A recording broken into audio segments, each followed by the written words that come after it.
Alhamdulillah ala silatihi, thumma salamullahi ma'a salatihi, ala nabi ja'a bitauhidi, wa qad arad dinu anit tauhidi, fa arsyadal khalqa lidinil haqqi, bisayfihi wa hadihi lil haqqi, Muhammadil aqil rusli rabbihi, wa alihi wa sahbihi wa hizbihi, hayyikum bitahiyyatil islam, assalamualaikum warahmatullahi wabarakatuh.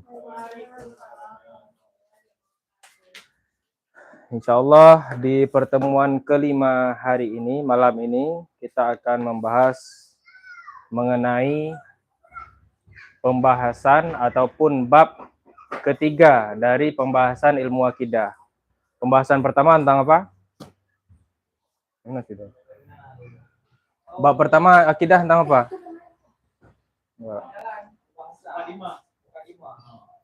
Mukadimah. Kedua besok ketuhanan. Ketuhanan ya. Itu kedua Rasul, kenabian. Dan yang ketiga baru kita masuk ke keimanan. Ketiga bukannya kita akal. Hah? Akal kan? Apa tuh? Yang pertemuan ketiga. Pertemuan ketiga mana akal? Enggak, gini, pembahasan akidah itu ada 3 bab. Bab pertama apa? Bukan mukadimah, ilahiyat, ketuhanan. Sama apa tuh lagi? Sam'iyah. Nah, kita ini masuk ke sam'iyat namanya. Sam'iyat berasal dari kata sam'un, artinya dengar. Mendengaran. Sami'a yasma'u, artinya dengar. Jadi pengetahuan yang cuma kita dapat dari pendengaran. Cuma bisa kita dengar. Dengar dari mana? Ya, dari Al-Quran dan dari Sun. Nah, jadi ini jadi keimanan tentang hal-hal gaib kita cuma bisa dapat dari Al-Quran dan Sunnah, nggak ada lain. Akal nggak bisa, akal nggak sampai. Kenapa akal nggak sampai? Karena nggak bisa dilihat. Karena mau dituin akal. Gimana mau diadang logika? Karena nggak bisa dilihat. Contohnya apa? Malaikat. Apa dalil akal adanya malaikat? Ada yang bisa kasih? Hah? Turun wahyu. Wahyu bisa aja turun tanpa ada malaikat. Nah, misalnya ada orang ateis tanya apa bukti ada malaikat? Kalian bilang ada malaikat. Apa buktinya? Bukti akalnya. Kalau bilang ada wahyu, orang ini wahyunya nggak percaya. Jawabannya nggak bisa dibuktiin sama akal. Cuma bisa dibuktiin dengan Al-Quran dan Sunnah, nggak bisa pakai akal. Nah, gitu. Jadi kita akan belajar hal-hal yang gaib. Gaib itu maksudnya nggak bisa dirasakan oleh panca indera, nggak bisa dilihat, nggak bisa didengar, nggak bisa dirasa, nggak bisa dijilat, nggak bisa dirasa, apalagi ya. Jadi keimanan kepada hal-hal yang gaib itu ada beberapa objek. Yang pertama ada nanti malaikat, jin, sama roh manusia. Ruh manusia, kemudian nanti kita juga bahas, ini jarang dibahas di kitab-kitab akidah, masa depan. Masa depan tuh gaib juga. Kenapa? Karena belum terjadi ya. Masa depan erat kaitannya takdir dan nanti zodiak sebagai salah satu kepercayaan yang masih merajalela di negeri kita. Kemudian baru nanti masuk ke hari kiamat. Sudah terjadi hari kiamat? Belum. Baru nanti setelah hari kiamat ada kehidupan lagi setelah kematian. Udah terjadi belum kan? Berarti kan belum tahu kan, belum bisa dilihat kan? Baru nanti terakhir ada surga dan neraka. Jadi kita akan bahas itu semua malam ini. Jadi kita nggak ada pakai dalil-dalil akal hari ini. Kita full pakai Quran dan Sunnah. Nah. Oke, jadi gimana apa perintahnya terhadap kepercayaan kepada hal gaib ini tertulis dalam Al-Quran surat Al-Baqarah ayat 3. Karena alladzina yu'minuna bil ghaibi. Jadi Allah di situ berfirman alif lam mim dzalikal kitabul la raiba fi hudal lil muttaqin. Al-Quran itu adalah petunjuk bagi mereka orang-orang yang bertakwa.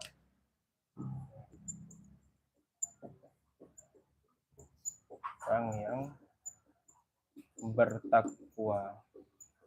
Nah, ciri-ciri orang yang bertakwa satu dalam surah Al-Baqarah ini pertama, allazina yu'minuna bil ghaib, beriman. kepada hal gaib. 2 baru sholat. Wa yuqimuna sholah wa mimma razaqnahum yunfiqun, zakat. Waladina, itu ayat selanjutnya, waladina yu'minuna bima unzila ilaika, kitab 5 akhirat. Jadi mereka ciri-ciri orang bertakwa itu adalah yang memenuhi kriteria 5 ini. Jadi 1 langsung beriman pada hal gaib. Nah, pertanyaan, apakah Allah itu hal gaib? Ya. Ya atau enggak? Bisa dua-dua. Nah, bisa dua-dua. Kalau gaib yang dimaksud itu nggak bisa dilihat, berarti betul. Kalau gaib yang dimaksud itu tidak ada sama sekali,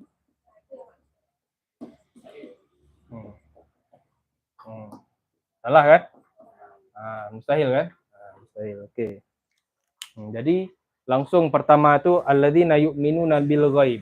Nah, jadi orang yang betul-betul bertakwa itu pekerjaan yang paling sulit itu ini pertama. Gimana cara percaya hal yang gaib? Nih sesuatu yang nggak bisa dilihat. Kalau Tuhan masih mending lah, Tuhan masih bisa kita cari. Masih ada, bisa kita pakai akal untuk kita bisa sampai kan. Tapi kalau misalnya surga, misalnya jin, nah itu gimana caranya? Cuman dari Al-Quran. Kan dibilang di ayat kedua itu tidak ada keraguan pada Al-Quran ya, tidak ada keraguan. Jadi maka pertama yang disebutkan hal gaib dulu. Nah, jadi ini perintahnya jelas ya. Nah, jadi apa itu? Jadi bab ketiga itu namanya sam'iyat atau ghaibiyat namanya lainnya. Sam'iyat tadi apa? Sam'un, dari pendengaran. Berarti kita cuma tahu hal-hal yang gaib itu dari telinga aja. Kita dengar dari Al-Quran dan Sunnah. Kemudian ada ghaibiyat. Ghaibiyat itulah hal-hal gaib. Nah, jadi sam'iyat atau ghaibiyat itu adalah perkara-perkara yang hanya bisa diimani melalui informasi dari Al-Quran dan Sunnah Nabi. Jadi kalau nggak yakin dengan Al-Quran dan Sunnah, otomatis nggak yakin dengan hal gaib. Nah, jadi apa indikasi dari iman dengan hal gaib ini? Ini menjadi tanda bahwasanya dalam Islam itu, dalam akidah Sunni Asy'ariyah, akal itu harus tunduk ke Quran dan Sunnah. Bukan Al-Quran dan Sunnah yang tunduk ke akal. Nah, jadi iman kepada hal-hal yang gaib itu tanda bahwasanya akal itu tunduk sama Al-Quran, sama Sunnah. Kalau nanti di Al-Quran dan Sunnah ada yang nggak masuk akal, sekilas nggak masuk akal, itu tetap harus ikut Al-Quran dan Sunnah, bukan ikut akal. Kenapa nggak boleh ikut akal? Karena akal itu terbatas dia. Akal nggak bisa menjangkau hal-hal yang gaib. Nah, gitu. Jadi salah satu kelompok yang mengingkari hal-hal gaib termasuk Tuhan itu namanya materialisme. Nah, udah dijelaskan sebelumnya ya. Materialisme ini salah satu aliran dalam filsafat yang penggagas pertamanya itu Demokritos. Demokritos, tahu kan? Era Yunani, sebelum Sokrates malah. Sekitar tahun 400-an sebelum Masehi. Jadi kata Demokritos salah. Kata Demokritos ini, semua alam ini terdiri dari atom. Atom itu apa atom? Atom itu satuan terkecil kan? Kalau dulu atom itu masih satuan terkecil, nggak ada yang lebih kecil dari atom. Walaupun sekarang udah ditemukan lagi ada elektron, proton, sama neutron. Tapi kalau dulu atom ini nggak bisa dibagi lagi. Jadi semua hal yang ada itu terdiri dari atom. Kalau yang nggak terdiri dari atom tuh nggak bisa dilihat, berarti nggak ada. Itu kata orang materialisme. Jadi kata orang materialisme, segala sesuatu yang ada itu harus bisa dilihat. Kalau nggak bisa dilihat, berarti nggak ada. Ataupun kalau nggak bisa diketahui, berarti nggak ada. Berarti kata orang materialisme gitu. Ini salah satu judul disertasinya Ustaz Amri Fadmi tentang materialisme. Nah, jadi tahu kan materialisme kan? Pokoknya materialisme itu orang yang nggak percaya hal-hal gaib, nggak percaya Tuhan. Pokoknya sesuatu yang nggak bisa dilihat tuh nggak percaya. Apalagi ini ya harus dari akal, harus yang pernah dilihat. Nah, jadi bagaimana cara membantah orang materialisme? Mana caranya? Mudah kali caranya. Adanya kita. Adanya kita kan materialistik. Kita ini kan bisa dilihat. Nah, Jawabannya adalah kayak jawaban paling awal itu. gimana? Kalau misalnya kan orang materialisme ini mengandung hal yang bisa dilihat. Ya, Jadi sifat itu secara tidak langsung nggak ada. Ya, nggak ada bagi orang tuh. Betul. Nah, itulah logika mereka kayak dibilang Rasul tadi. Jadi logika mereka sangat simpel. Kalau orang ini nggak tahu, maka nggak ada. Nah, misalnya nanti aku ikut ujian kan, nggak tahu jawaban nih. Tidak, nanti aku bilang tidak ada jawaban. Padahal udah ada jawaban, tapi nggak ingat, nggak tahu. Karena menurut materialisme, nggak tahu itu berarti nggak ada, ataupun nggak bisa dilihat tuh nggak ada. Berarti yang betul kayak mana? Yang betul, yang nggak masuk akal yang nggak ada. Nah, Tuhan masuk akal nggak? Masuk akal. Kalau hal-hal gaib masuk akal nggak? Makanya kita harus bedakan dua istilah ini. Mereka sering bilang adanya hal-hal gaib itu irasional, nggak masuk akal. Betul, nggak masuk akal memang hal-hal gaib itu. Tapi sebenarnya bukan nggak masuk akal, tapi suprarasional. Apa tuh suprarasional? Akalnya nggak sampai. Nah, jadi hal-hal yang gaib itu bukan nggak masuk akal, tapi akalnya nggak sampai. Kenapa akal nggak sampai? Karena belum pernah kita lihat. Cepat lihat.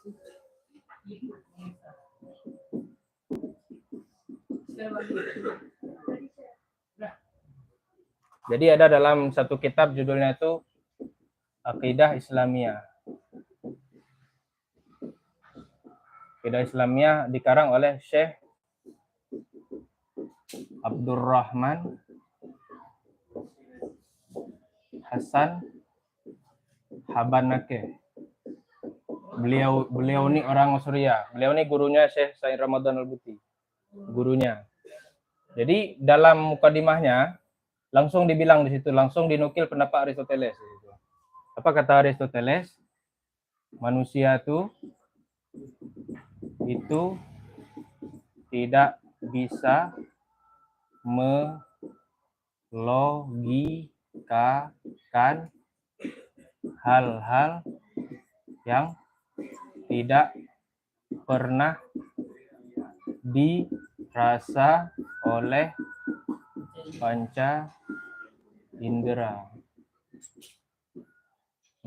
Makanya kalau orang membayangkan alien, pasti aliennya mirip-mirip manusia juga. Karena dia nggak bisa keluar dari bayangan dia terhadap bentuk-bentuk yang udah pernah dia lihat. Dianehkan dikit aja, malah lebih aneh lagi. Itulah, itu namanya tuh suprarasional. Nggak sampai akal kita, bukan nggak masuk akal. Yang nggak masuk akal itu contoh apa? Nggak masuk akal, memang nggak masuk akal ya. Yang mustahil dihukum akal. Contohnya 1 tambah 1 sama dengan?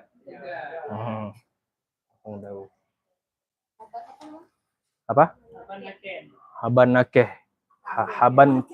Haban nakeh ini. Nah, betul itu tulisan Latina kalau gini lah. Itu nama daerah. Haban nakeh.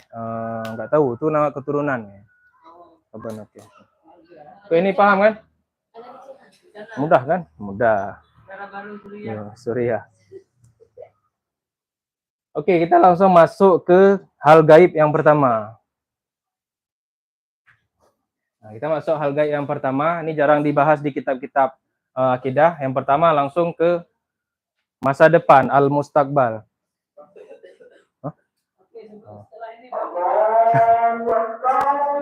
Oke, dengar azan dulu. Ini kosong.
Kita lanjut dah.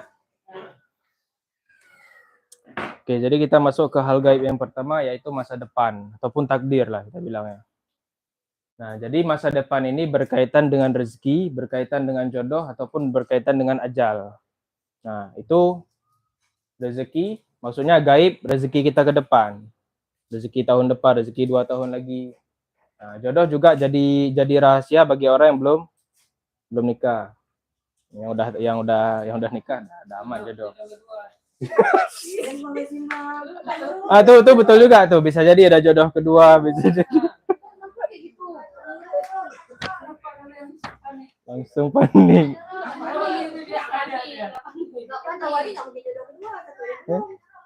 Itu tahu kok. Habis itu kemudian wafat, ajal. Siapa yang udah mati? Belum ada. Rezeki hari ini udah tahu, rezeki tahun depan, rezeki besok pun kita belum tahu kan. Asalkan diusahakan. Nah, jodoh juga gitu bagi yang masih jomblo ataupun yang udah nikah bisa jadi juga, Bang. Nah, habis itu ajal, kematian. Nah, itu semua adalah masa depan yang udah Allah tentukan dulu ketika kita belum lahir. Nah, itu terdapat dalam hadis riwayat Bukhari dan Muslim. Ada yang hafal hadis Arba'in? Oh, hampir hafal. Oh, mana nih? Mumak banyak kali kok. Takut aku. Siapa alumni Daya? Hadis Arba'in ada hafal? Ada. Habis? Enggak apa. Hadis keempat hafal? Hafal lah. Jadi ini hadis keempat dari hadis Arba'in. Jadi hadis Arba'in siapa mengarang? Imam Nawawi. Jadi hadis keempatnya itu ini. Hadisnya itu panjang. Hadis keempat tuh membahas tentang penciptaan manusia, sama nanti kemana dia akan pergi, surga atau neraka. Jadi di tengah-tengahnya itu ada gini, fayam fukufihi ruhu. Jadi pertama di hadisnya itu diceritakan inna ahadukum yajma'u khalqahu arba'ina yawman nutfah. Jadi pertama itu manusia itu 40 hari itu dia berbentuk apa namanya kalau di biologi? Paling pertama apa? Pertama nih embrio. Embrio nutfah summa yakunu alaqatan misla zalik summa yakunu mudghatan misla zalik. Jadi dari apa tadi? Dari embrio jadi segumpal darah, dari segumpal darah jadi segumpal daging. Habis dari segumpal daging baru ditiupkan. Nah, baru ditiupkan. Fayam fukufihi ruhu wa yu'maru bi arba'i kalimatin.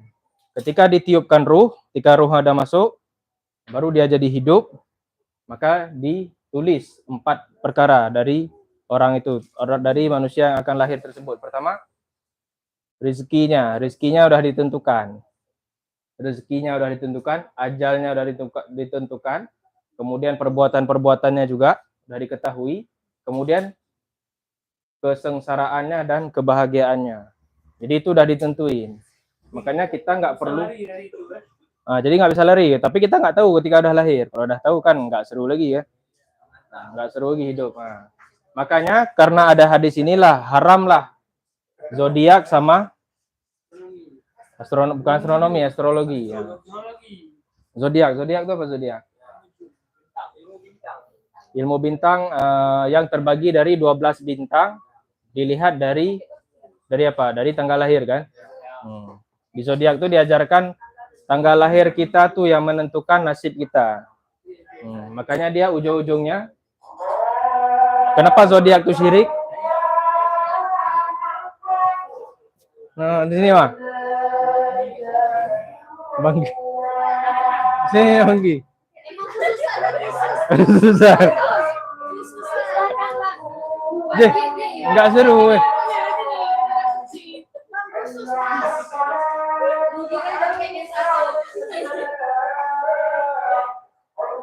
Nah, kenapa zodiak itu haram? Karena kita menisbatkan sebab itu kepada selain Allah. Kita menisbatkan sebab kebahagiaan sama kesengsaraan kita lewat 12 bintang tadi.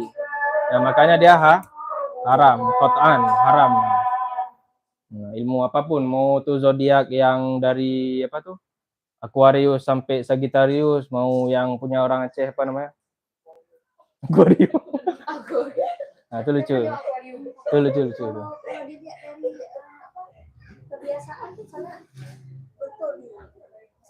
Kalau dilihat dari zodiaknya sesuai kan? Tetap di sini ini penyebab dia syiriknya. Karena kita menisbatkan pengaruhnya itu ke selain Allah. Bukan masalah betul nggak betulnya. Tapi musim kalau bulan ini maksudnya musim ya. Kalau untuk yang astronomi boleh. Untuk alam, untuk perubahan alam, bukan perubahan dalam diri kita. Makanya dalam kitab Ta'limul Muta'alim diharamkan belajar ilmu nujum. Ilmu nujum di situ bukan astronomi, bukan ilmu falak, tapi ilmu astrologi. Yang ilmu astrologi apa beda astrologi sama astronomi? Astronomi perubahan alam, perubahan tata surya dan seterusnya. Alamnya kita lihat. Untuk keperluan apa? Keperluan salat, masuk ke ilmu falak nanti lihat gerhana, lihat bulan apa namanya? Isbat ru'yah bulan. Nah, itu perlu. Tapi kalau astrologi ini kita belajar benda langit untuk kita tahu nasib kita apa. Nah, padahal nasib itu dilihat nanti dari usaha juga dan udah ditentukan juga oleh Tuhan. Bukan bintang itu yang menentukan. Oke, berarti haram kan? Betul kan? Betul.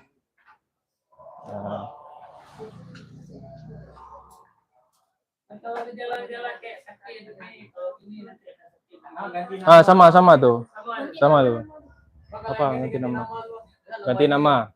Itu karena doa. Karena nama itu doa. Takutnya dengan nama itu dia sakit-sakit terus. Itu kan sifatnya bukan pasti itu. Cuman khawatir aja. Mungkin namanya berat ataupun karena kan nama itu kata Nabi doa nama itu. Nama itu jadi doa untuk dia. Kadang nama nih kadang nggak sesuai sama dia nih. Udah diganti namanya. Nggak apa-apa. Itu bukan kembali ke sini karena Nah, tapi karena beri namanya itu berdasarkan zodiak, nah baru kena tuh. Pokoknya nih zodiak nih mutlakan harus tolak karena bertentangan dengan akidah Islam. Apa? Ilmu Titan. Contoh nih namanya si ini. Ah,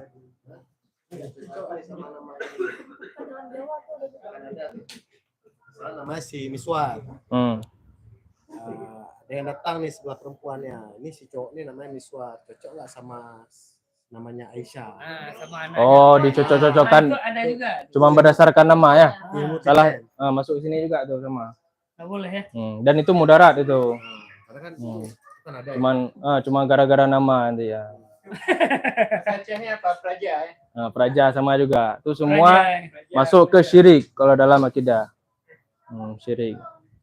Dan syirik itu dosa paling besar. Oke, selanjutnya ini udah ingat kan? Udah sampai izin lah, udah ya. Belum aman. Belum. Sabar. Udah sampai izinnya nih. Tunggu mereka. Tunggu. Senang kali ini. Takdir masih ingat kan? Apa beda qada sama qadar? Hah? Apa beda apa takdir? Apa itu takdir? Takdir itu pengetahuan Tuhan. Bukan apa yang kita ubah, bukan yang kita usahain. Jadi apa yang udah kita usahain itulah takdir. Itulah yang udah Tuhan ketahui. Qadar. Enggak, qada yang jadi pengetahuan. Qadar itu ketika pengetahuannya sudah terwujud. Setelah terjadi. Kita nggak tahu takdir kita ke depan. Tapi setelah terjadi baru kita tahu takdir kita. Baru nama takdir. Misalnya kita bilang merubah takdir. Bukan merubah takdir, usahanya, pilihan kita yang kita ubah. Ikhtiarnya yang kita ubah, bukan takdirnya. Kalau takdir bisa diubah, takdir diubah itu majas berarti. Bukan hakikat. Bukan takdir ubah, tapi pilihan terhadap pilihan di depan kita tuh yang kita ubah. Gimana hadis Nabi? Ketika ada sahabat bertanya, apakah penghuni surga dan penghuni neraka sudah diketahui? Kata Nabi, apa? Sudah. Habis itu bagaimana cara tahunya? Kata sahabat. Apa kata Nabi? Kata Nabi,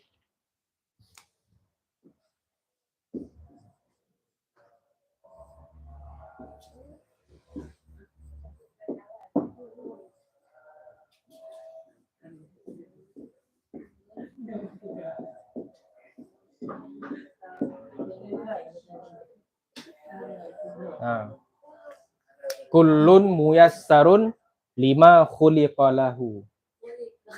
Memang apa sih bacanya? Jadi kata Nabi, penghuni surga dan penghuni neraka itu udah ada nama-namanya. Itulah. List namanya udah ada sama Tuhan. Itulah. Sebelum kita lahir, penghuni surga dan neraka itu nama-nama listnya udah ada. Habis itu kan kita penasaran gimana cara tahunya? Cara tahunya lihat aja dari kata Nabi ini. Kullun muyassarun lima khuliqalahu. Setiap orang itu akan dimudahkan sesuai dengan takdirnya, sesuai dengan jalannya. Makanya kalau ada orang mudah maksiat nggak ada kendala, mudah mencuri, mudah berzina, itu mungkin memang jalannya memang ke situ. Makanya hati-hati ketika korup. Misalnya ada orang korupsi nggak dihukum-hukum, aman-aman aja. Ya, mungkin memang udah neraka jalannya. Tapi kalau ketahuan bisa jadi kan nanti tobat. Bisa jadi nanti jalannya bukan itu, jalannya surga. Makanya hati-hati ketika maksiat. Kalau memang merasa aman-aman aja, mungkin memang udah takdirnya situ, jadi sengaja dibiarin. Karena kalau nggak dimuluskan jalannya, kalau nggak dimuluskan jalannya berarti bagus, berarti jalannya bukan neraka, surga. Tobat, balik lagi. Ini kata Nabi, ini peringatan untuk orang-orang yang selama maksiat merasa aman-aman aja. Tapi ada hadis kata Nabi kalau misalnya bermaksiat ataupun yang lebih beratnya, misalnya zina. Kalau bisa jangan tahu, biar langsung tobat. Oh jangan, maksudnya jangan. Kalau ada kesalahan-kesalahan, dosa-dosa besar, memang jangan diumbar. Karena istilahnya Allah aja udah jaga aib kita, masa kita buka aib sendiri kan? Kalau aib memang disuruh jaga, jangan dibuka. Oke ya, ini paham berarti. Oke, kita masuk ke hal gaib yang kedua, yaitu roh. Nah, ini pun biasanya pembahasan ini masuk ke kitab-kitab yang udah tengah biasa. Kalau yang pemula belum ada. Ini kita masukin aja. Jadi ruh, apa itu ruh? Nah, jadi ruh itu unsur kehidupan manusia. Manusia itu harus ada jasad, harus ada ruh. Nggak bisa jasad aja. Kalau ada jasad aja, nggak ada ruh, kayak mayat berarti. Jadi yang buat dia hidup tuh ruh tuh. Masuk ke jasad manusia, jadilah hidup dia. Ketika manusia meninggal, kan ditarik apa? Bukan jasadnya ditarik ya. Ruhnya aja ditarik. Nah, jadi kalau kepercayaan dalam akidah Islam, manusia itu dualisme dia. Ada ruh, ada jasad. Kalau orang materialisme tadi, ruh nggak ada, jasad aja. Makanya orang materialisme wajar kalau kehidupan setelah kematian tuh nggak ada. Kalau udah mati, mati aja. Kayak binatang gitu ada. Jadi dan ruh itu kalau kata Allah dalam surah Al-Isra juz 15, wa yas'alunaka 'anir ruh. Qulir ruhu min amri rabbi. Katakan kalau misalnya ada tanya tentang ruh itu apa? Dijawab ruh itu urusan Allah. Urusan Allah nggak ada, bukan urusan kita. Wa ma utitu minal ilmi illa qalila. Dan Allah nggak ada kasih informasi yang banyak, kecuali sedikit aja tentang ruh itu. Ya dah cuma itu tadi. Seperti dalam hadis juga, fayamfuku fihi ruh. Jadi ruh itu dia tertiup dalam jasad, masuk ke jasad, jadilah dia hidup. Udah itu aja informasi, yang ada informasi lebih. Nggak bisa kita buat-buat dalil-dalil akal lain lagi. Jadi ruh, intinya ruh itu pelengkap yang membuat manusia, pelengkap jasad. Yang buat jasad itu jadi hidup itulah ruh. Ketika ruh itu lepas, maka dia nggak hidup lagi. Jadi mayat. Nah, gitu. Nah, ya. Fungsi ruh apa tadi? Memberikan kehidupan dan kesadaran. Kapan dimasukkan roh ke dalam tubuh manusia? Tadi hadis tadi. Jadi kata Nabi, inna ahadakum yajma'u khalqahu arba'ina yawman nutfah. Jadi manusia itu dia 40 hari, setelah dia 40 hari dia jadi apa tadi? Embrio. Segumpal mani lah kalau bahasa agamanya. Habis itu summa yakunu alaqatan. Dia jadi segumpal darah. Summa yakunu mudghatan. Dia jadi segumpal daging. Habis waktu udah jadi segumpal daging, baru ditiupkan roh. Berarti berapa hari? 40, 40, 40, 40. 40 pertama dia embrio, 40 kedua nih sesuai dengan ilmu ini ya, ilmu biologi udah diteliti. 40 dia jadi 40 pertama dia embrio, 40 kedua istilahnya zigot. Zigot tuh segumpal darah, 40 hari lagi segumpal daging. Waktu udah jadi segumpal daging, baru ditiupkan roh. Berarti udah berapa hari itu? 40, 40, 40. 120 hari. Berarti manusia udah 120 hari dalam kandungan baru dia ditiupkan ruh, baru dia ditentukan. Apakah roh itu sudah duluan diciptakan sebelum ini? Itu itulah, nggak ada informasi ya, nggak tahu, nggak bisa tahu. Wa ma utitum minal ilmi illa qalila. Jadi nggak. Karena kan kembali ke tadi kan penghuni neraka surga kan udah ada nama-namanya. Apakah nama itu berdasarkan roh? Berdasarkannya berdasarkan ruh-ruh itu yang akan hidup nanti ya. Kalau mau bahas ruh secara lebih mendalam ada pembahasannya, tapi bukan di akidah, di filsafat Islam. Nah, itu ribet, nggak usah belajar. Kita belajarnya aja. Oke, ruh paham kan? Jadi intinya wa ma utitum minal ilmi illa qalila, nggak banyak informasi. Nah, baru yang kedua kita masuk malaikat. Kita masuk ke malaikat. Malaikat itu apa? Hah? Makhluk Allah, bisa? Makhluk Allah tau? Makhluk Allah, manusia apa makhluk Allah? Jadi malaikat itu adalah makhluk Allah yang diciptakan dari cahaya. Manusia dari mana? Ciri-ciri kedua dia nggak punya hawa nafsu. Jadi udah pasti taat. Jadi malaikat itu diciptakan memang untuk taat aja. Taat perintah. Dalilnya dalam surah At-Tahrim ayat 6. Mana ayatnya? Mama khalaq.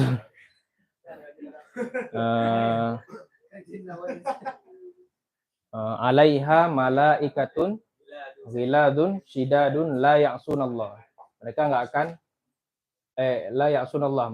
Mereka nggak akan mendurhakai apa yang Allah perintahkan, nggak akan maksiat. La ya'sunallaha ma amarahum wa yaf'aluna ma ya'marun. Dan mereka pasti selalu mengerjakan apa yang Allah perintahkan. Itu karakter malaikat. Manusia kayak itu nggak? Nah, nama-nama malaikat yang wajib diimani, yang ada informasi dalam Al-Quran ini, yang ada tugasnya. Nanti ada Zabaniyah lagi, Zabaniyah nggak dimasukin. Jibril tugasnya menurunkan wahyu. Berarti Jibril ngapain sekarang? Diam. Nah, bolehlah pensiun. Mikail tugasnya apa?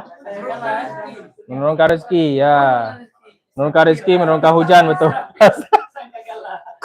Cepat kali sangkakala. Nggak sabar mau ke jin. Mikail tugasnya apa tadi? Menurunkan rezeki dan menurunkan hujan. Nah, itu ada yang bilang, ulama bilang menurunkan hujan. Israfil?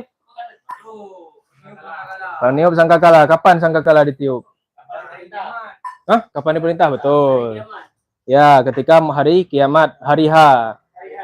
Hari H kiamat dan sekali lagi ketika hari kebangkitan. 2 kali sangkakala. Ya, nah bunyinya. Belum kiamat. Israel? Cabut nyawa. Nama lainnya malaikat maut. Malaikat maut Israel. Mungkar dan Nakir. Catat. Tanya. Wawancara dalam kubur. Apa aja tanya. Udah tahu? Udah tahu. Kenapa tahu jawab pertanyaan? Belum tanya lagi.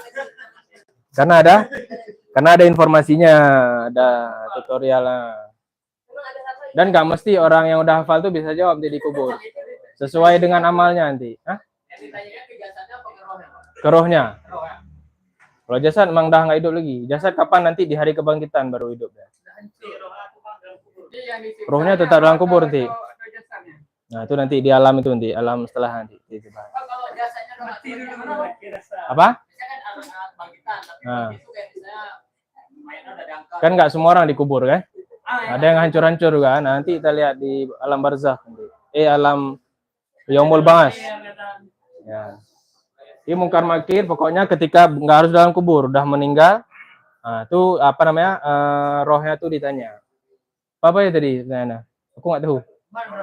Marabuk. Ikhwanuka. Salah pertanyaan.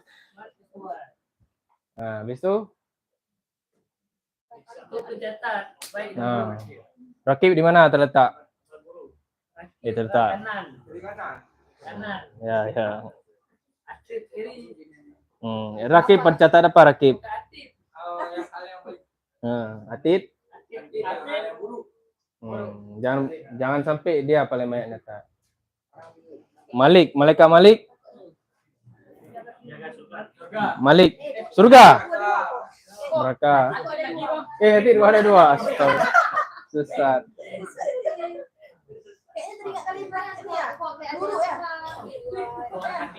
Sorry. Iya, gimana nih?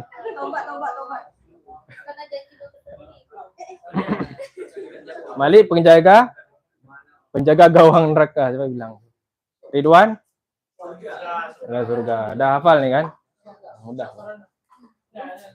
Siapa nih? Astagfirullah. Siapa nih? Ya, ini kayak manusia ada bentuknya kan? Oke, kita masuk ke hal gaib selanjutnya, yaitu jin. Nah, ini ilustrasi ya, nggak pernah nengok nggak betul nggak gini bentuknya. Jadi jin itu adalah makhluk Allah yang diciptakan dari api tanpa asap, memang murni dari api. Dalilnya itu surat Al-Hijr ayat 27. Wal janna khalaqnahu min naris samum. Jadi jin itu diciptakan dari api yang sangat panas. Samum itu panas sekali. Itu api neraka. Nggak tahu dari api apa. Oke. Dan jin itu dia punya akal dan punya hawa nafsu. Dalilnya itu surah Az-Zariyat. Wa ma khalaqtul jinna wal insa illa liya'budun. Enggak ada malaikat disebutin. Jadi diciptakan jin sama manusia itu setara sebenarnya. Dia sama-sama punya akal, sama-sama punya hawa nafsu dan sama-sama diperintah untuk beribadah. Berarti ada pilihan manusia sama jin. Bisa mau beriman ataupun bisa kafir. Makanya jin itu ada anak ya. Karena Jin itu punya anak ya, dia bisa bisa beranak pinak. Ada jin, ada perkawinan. Jadi apa beda iblis, setan sama jin? apa beda iblis setan? Raja setan, astagfirullah. Raja setan ini, raja setan. Iblis itu bukan dia, selain dia raja setan, dia juga disebut sebagai Abul Jin, nenek moyangnya jin. Itu yang pertama diciptakan tuh kan. Ya, iblis. Yang duduk persidangan dengan Yang- malaikat tuh kan. Yang menggoda, Yang dia dengan Adam ya. yang menggoda Hawa, Dengan Adam ya. Oh, yang menggoda Hawa. menggoda Adam dan Hawa. Sorry. Enggak, itu kan Yang tergoda Hawa kan? Yang menggoda. Yang tergoda Hawa. Kalau dalam Al-Quran surah Al-Baqarah sama surat Al-A'raf. Kalau surah Al-Baqarah gimana? Gimana ayatnya? Fa'azallahuma syaitan. Kalau di surah Al-A'raf, Dua-dua. ya lahuma berarti Adam sama itu yang tergoda ya. ya yang tergoda. Obat Adam aja ya. Udah habis tuh penjelasan. Enggak, ini kan pembahasan jin. Ini kan masuk ke dalam Rizky sama berdiri. pembahasan Awalnya apa? Hah? Berdiri. Awal Coba ngomong. Oke. Itu di surah Al-Baqarah tadi. Kalau di surah Al-A'raf gimana kata-kata Allah? Kalau di surat Al-Baqarah tadi gimana? Fa'azallahuma. Kalau di Al-A'raf fawaswasalahuma. Lahuma juga. Fawaswasa. Nanti kita bahas di sini. Fawaswasalahuma. Itu dua orang juga. Berarti siapa? Adam, Hawa. Oke. Jadi jin bisa lihat manusia nggak? Bisa, tapi nggak sebaliknya. Jadi jin itu tidak terlihat. Kenapa? Karena memang jin itu asal katanya artinya dalam bahasa Arab artinya tersembunyi. Jin. Kalau ins tampak. Maka manusia itu tampak. Jin itu tidak terlihat. Makanya kalau ada yang bisa melihat jin, ya. Jadi jin itu dalam akidah Islam mutlak nggak bisa dilihat sebenarnya. Nggak bisa lihat. Nggak ada. Indigo itu nggak ada. Indigo tuh apa? Nggak ada tuh, nggak ada. Di akidah Islam ya, kita ngomong akidah Islam ya. Dalam akidah Islam tuh jin mutlak kata Allah nggak bisa dilihat. Dan menurut isyarat dari Nabi jin tuh nggak terlihat, gaib dia. Karena kalau dia nggak gaib, kalau dia gaib tapi bisa terlihat tuh nggak masuk akal. Kenapa? Karena dia nggak terdiri dari atom dia. Sama. Nah itulah pembodohan akidah semua tuh, horor tuh. Buat kita tuh takut dengan setan, ya. Karena dalam Al-Qur'an itu disebutkan inna kaidas syaitani kana dha'ifa. Karena udah dibilang setan itu memang udah lemah. Yang buat setan tuh kuat sebenarnya manusia sendiri, karena manusianya itu yang lemah. Lemah apanya? Lemah imannya. Ketika lemah imannya, ada kemungkinan dia kesurupan. Dalam bahasa Arab itu namanya mas. Masruh bisa juga mas. Mas itu tersentuh. Nah itulah kesurupan menurut Islam tuh. Sebenarnya kesurupan tuh bukan mutlak setan itu masuk ke dalam manusia. Itu nggak bisa tuh. Kenapa? Karena manusia tuh dia punya benteng sendiri. Ketika bentengnya ini lemah, imannya lemah, habis itu psikologinya terganggu, disitulah dia terganggu. Sebenarnya itu bukan terganggu karena kesurupannya, memang karena jiwanya. Setan tuh dia nggak bisa masuk ke dalam tubuh manusia, nggak bisa. Nah mau masuk tubuh manusia. Jin Korea itulah nama-nama jin tuh, itu diragukan semua, nggak ada sumbernya. Jin tuh nggak ada nama-nama apa lainnya. Nggak ada. Kesurupan itu sebenarnya nggak ada.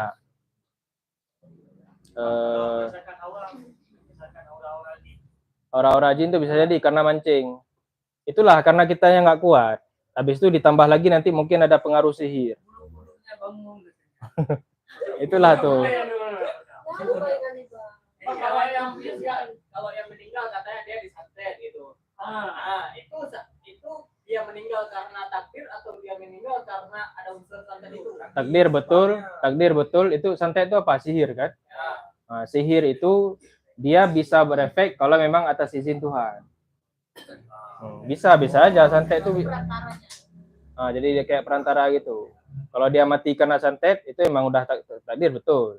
Tapi sihirnya itu, santetnya itu memang karena atas izin Tuhan, bukan karena kekuatan setannya. Setan itu gak ada kekuatan sebenarnya. Setan tuh dia gaib aja, makanya dia nampakin diri sendiri aja nggak bisa.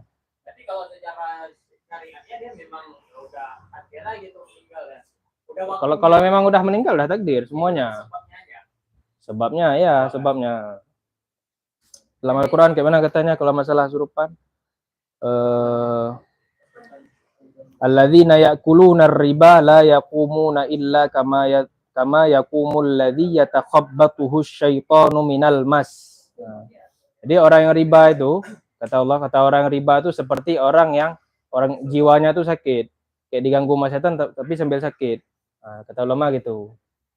Jadi sebenarnya setan tuh nggak bisa dia masuk ke dalam tubuh, dia cuma bisa ganggu wiswas. Ini katanya ada yang masuk dalam darah gitu. Nah, Itulah, itu dhaif semua dari.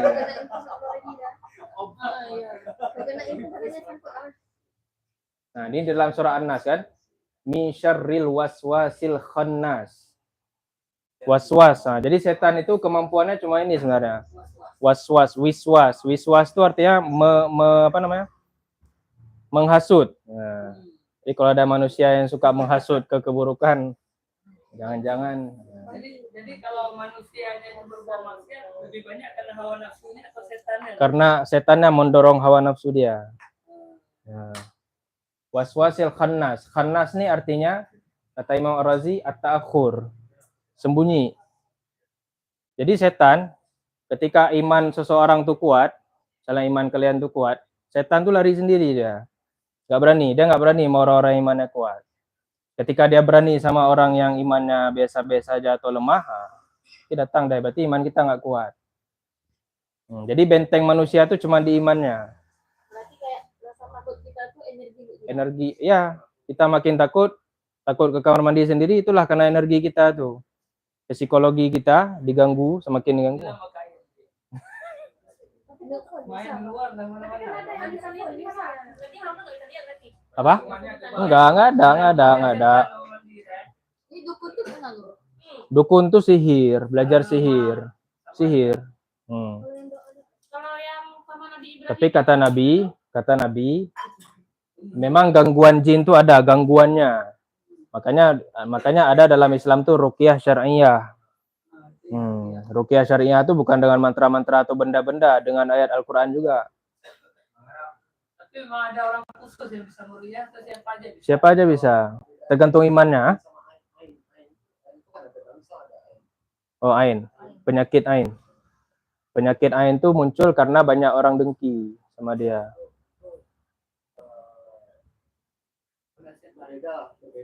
Beda.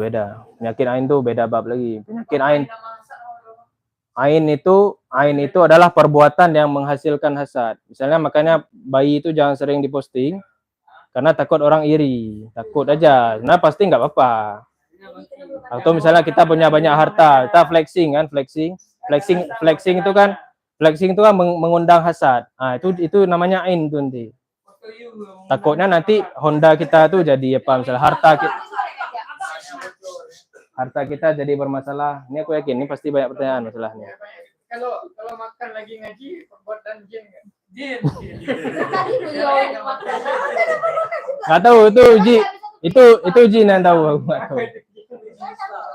Enggak, dia sebenarnya nggak tahu ini apa, mencari kesalahan mana. Kalau HP pada orang ini. Oke, jadi intinya jin nggak bisa menyakiti manusia, dia cuma bisa menggoda, menghasut untuk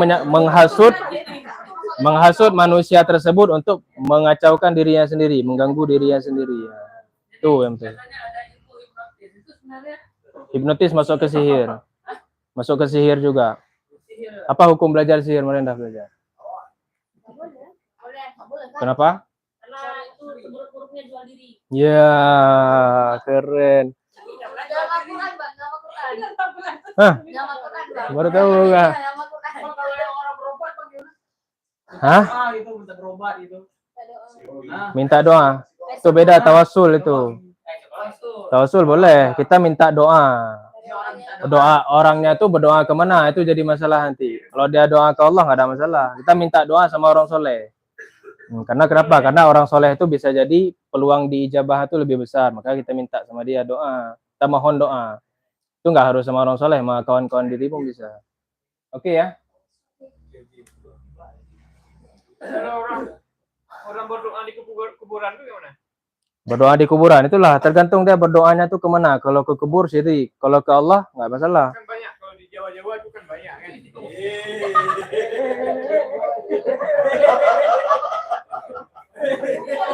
Sebuah merek. Tawasul lah.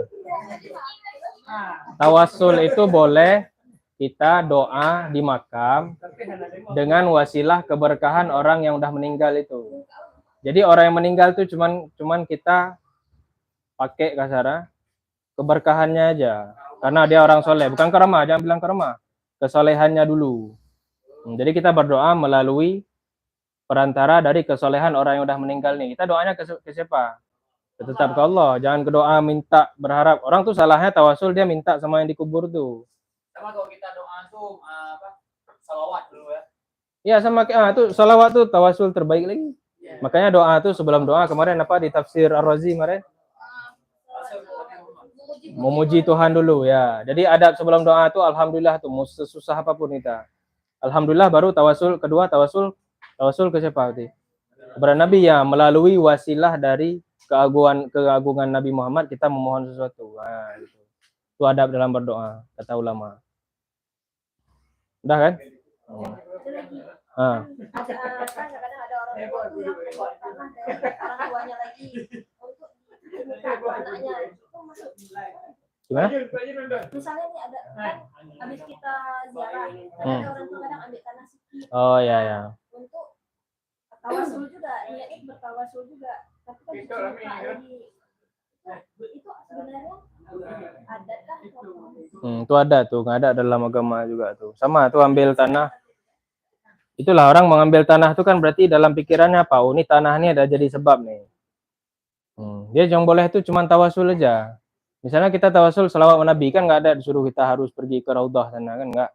Nah, jadi yang model-model kayak itu sama juga kita ambil tanah atau kita ambil bunganya di situ atau apalah di situ. Itu fenomena tuh. Kadang-kadang kan kalau kita di sini kan orang tua kita kan. Itulah tuh orang awam. Ini ambil batu di kuburan. Ya. Masuk ke dalam bak biar dingin airnya. Ya, tuh itu balik lagi ke zodiak tadi karena menyenderkan sebabnya itu bukan ke Allah, ke batu, ke benda apapun itu. Batu kan di batu di kuburan Batu zikir apa? Kan bawa pulang.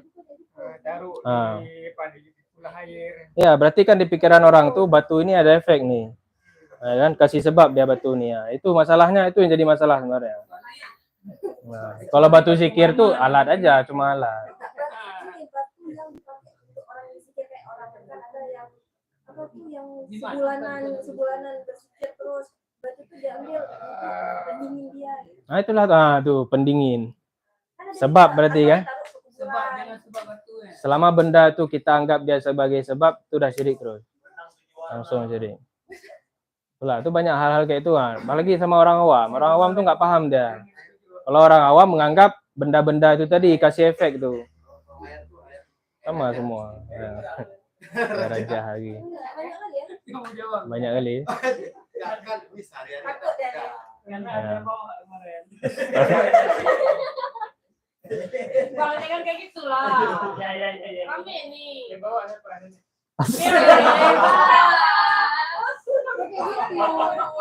Aduh panas sekarang Kebetulan kalian cucunya kalian bilang. Jangan tuh, Bang tuh nenek kami tuh jangan. Bang, mertua lo nih. Enggak, nenek mereka kalau dibawa nanti aja. Astagfirullahaladzim. Udah kayak itu. Udah malaikat jin roh paham kan? Masa depan paham kan? Nah, ini baru masuk yang agak mencek. Walaupun orang tua ya, kalau kita salah. Iya, tapi kalau nggak bilang ke orang, jangan bilang sini lagi dah. Ayo kita lanjut. Bang, kan ada menantunya di sini. Bapak menantunya pulang. Udah. Nah, baru kita masuk yang agak mencekam. Tadi yang Kiamat. Nih deg-deg dulu. Jadi kita masuk ke hari kiamat, hal gaib selanjutnya. Kapan hari kiamat? Oke, bagus. Nanti kapsul sudah disiapkan. Ada ilmuwan barat. Nah, makanya nih kita pelajari nih kiamat yang dalam Islam tuh gimana? Civil Gate. Jadi hari kiamat itu dalam Islam, dalam Al-Quran, dalam Sunnah, hari kiamat lah hari kehancuran alam semesta. Kalau yang Mark Zuckerberg tadi itu yang bumi aja berarti. Ini alam semesta yang memang hancur sampai ke atom terkecil. Hancur. Hancur. Itulah Mark Zuckerberg. Laut tsunami itu, kadang bumi itu. Tapi ini enggak alam semesta. Mau lari ke galaksi manapun tetap kena juga.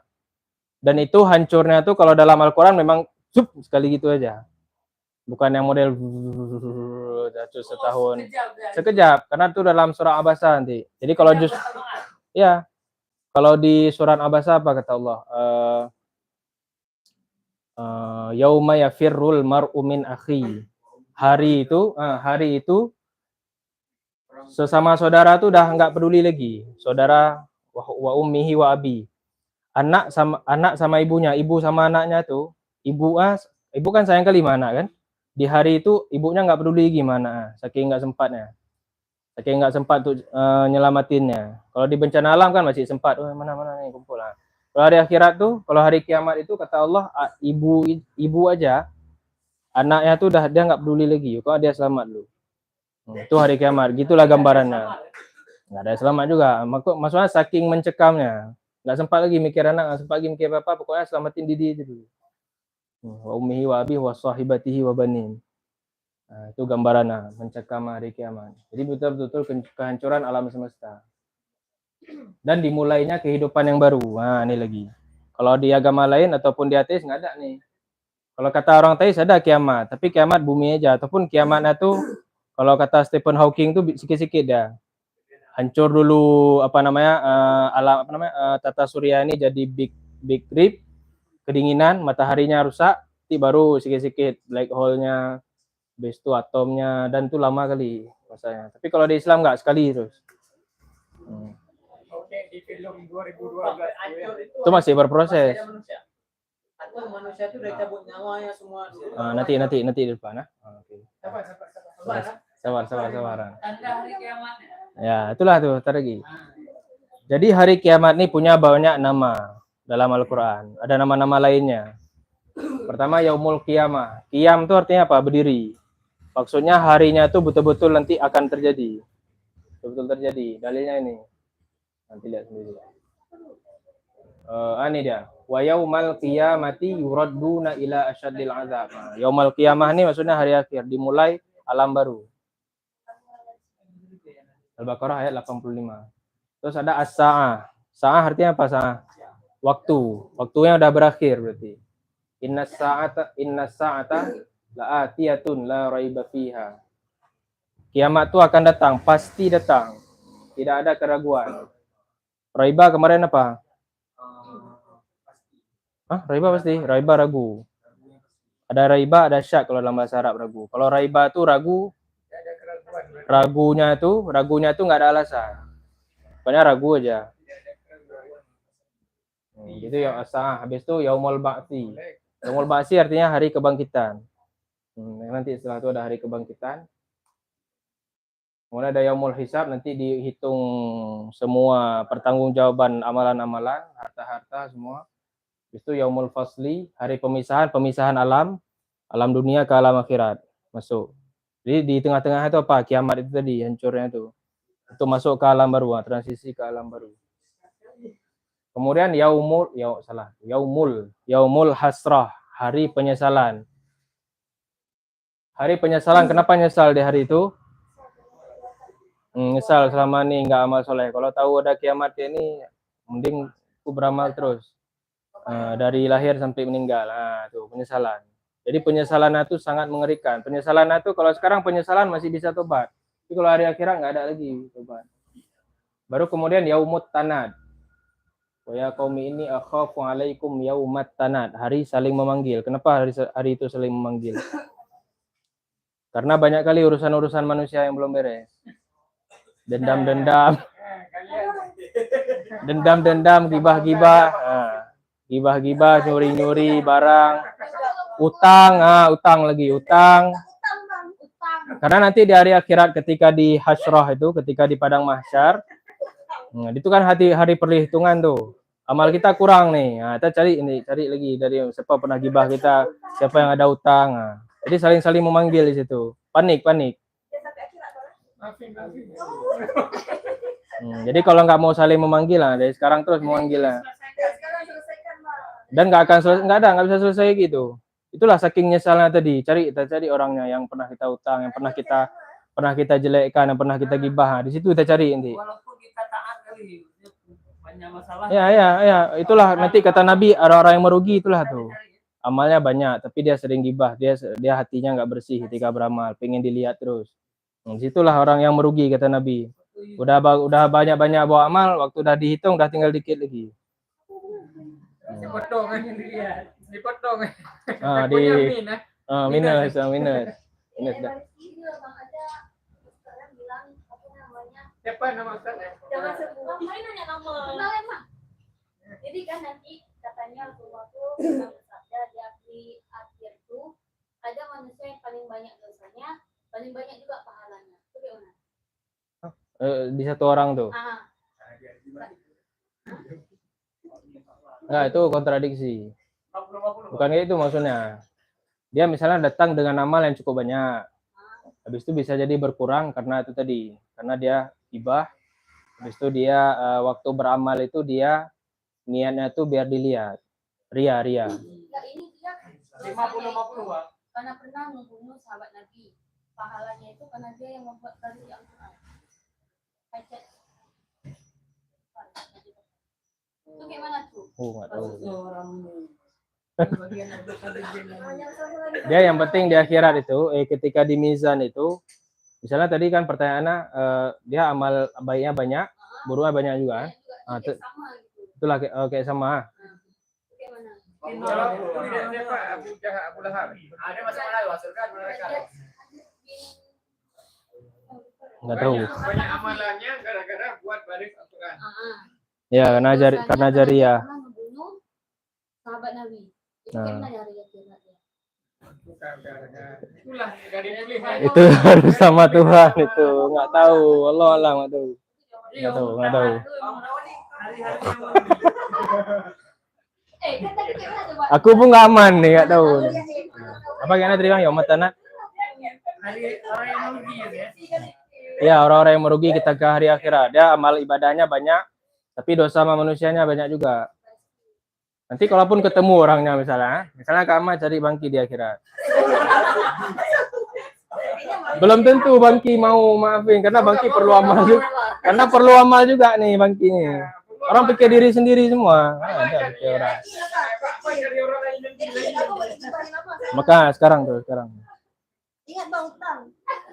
Jadi kalau ketika dia meninggal itu kan diturunkan jenazah kan diminta maaf ke semua jemaah. Ya. Utangnya utang. Ketika jemaahnya memaafkan, memang supaya ini banyak dosa sama Ya, dia. Berarti ya. kan dia nggak tahu dosa apa Ya, aja. ya. Dimaafkan. Kalau ada dimaafkan Apakah semua- selesai. Walaupun ada dosa yang kemungkinan kalau dia tahu dosanya itu mungkin nggak dimaafkan, tetap dimaafkan. Tetap dimaafkan.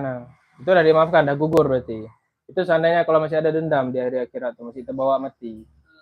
Nah, dah satu habis itu utang lagi kan. Nah, itu apa namanya? Roh itu kalau ada utang dia nggak akan naik dia.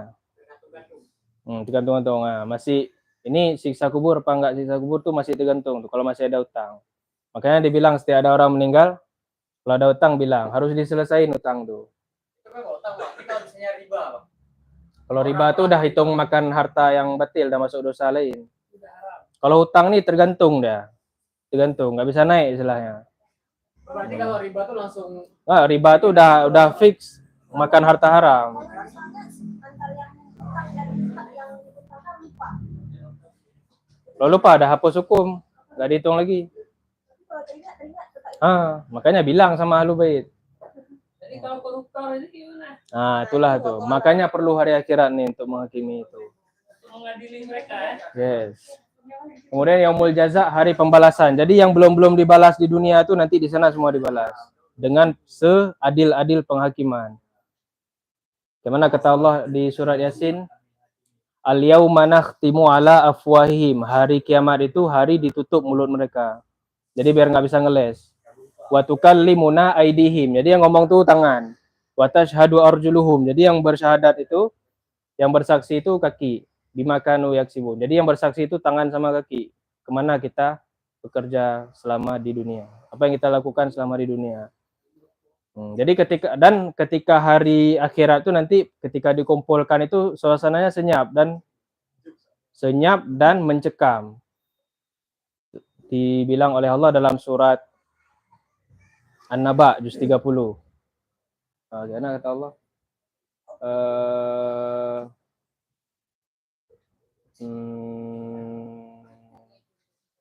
Yauma yaqumur ruhu wal malaikatu saffa la yatakallamun.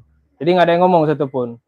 La yatakallamuna illa man azinallahu rahman, kecuali yang Allah izinkan ngomong. Dan yang ngomong tuh dijelaskan dalam surah Yasin tadi, yang ngomong tuh bukan mulut. Yang ngomong tuh tangan sama kaki. Gimana bentuknya nanti wallahu alam. Oke, kemudian yaumut taghabun, jadi semua kesalahan tuh akan terungkap di sana.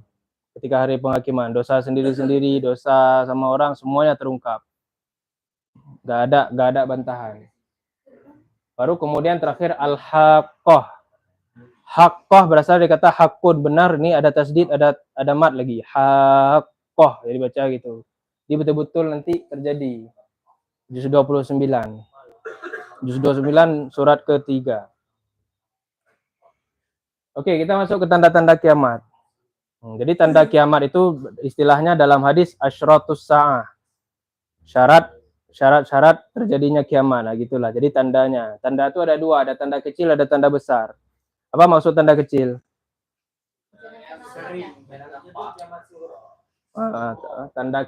Tanda kecil itu artinya yang udah terjadi sebenarnya. Udah dekat kali. Tanda besar itu udah tinggal beberapa hari lagi. Kiamatnya, tinggal berapa tahun lagi. Jadi udah dekat kali. Kita masuk ke tanda kecil. Tanda kecil itu sebenarnya banyak kali. Tapi ini kita ambil yang dari Quran sama hadis sahih aja. Tanda kecil dari tahun 571 udah mulai. Diutusnya Nabi Muhammad itu sudah jadi tanda kecil. Langsung kata Nabi sendiri, gimana kata Nabi? Baina bi'asati wa yaumal qiyamah hakaza. Ini kata Nabi. Antara diutusnya aku dengan hari kiamat itu sedekat ini. Nabi juga pernah bersabda pakai tanda gini juga, itu contohnya tentang yatim. Ana wa kafilul yatimi fil jannati hakaza. Aku bersama orang yang penyantun anak yatim itu dekatnya tuh, bestinya tuh seperti ini dekatnya. Tapi yang ketika Nabi menyampaikan diutusnya Nabi dengan hari kiamat, Nabi bilang gini juga, berarti udah dekat kali.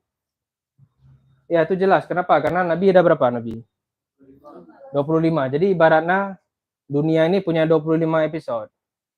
Episode 1 Nabi Adam. Jadi kita ini udah di episode terakhir. Makanya udah dekat kali. Kalau kita misalnya masih umat Nabi Musa misalnya, masih episode ke-15, masih ada berapa lagi? 10 lagi ya. Ini udah episode terakhir nih. Episode terakhir, season terakhir. Jadi siap-siap.